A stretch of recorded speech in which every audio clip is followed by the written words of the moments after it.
বৃদ্ধ বয়সে চাচার শট দেখেন, ওরে বাবা রে বাবা, কি দারুণ একটা শট। অতঃপর মনে হয় গোল হয়ে যাবে, দেখতেই থাকেন। ওরে বাবা রে বাবা, গোল।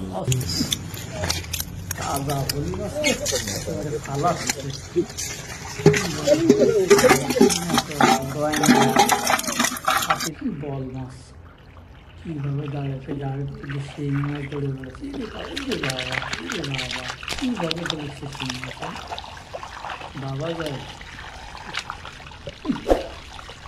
মজার ঠান্ডা পিছনে মতো পায়ের করতে পানি বসছে আল্লাহ মাছ আসি সাইডটা ভিক্ষা দেন গো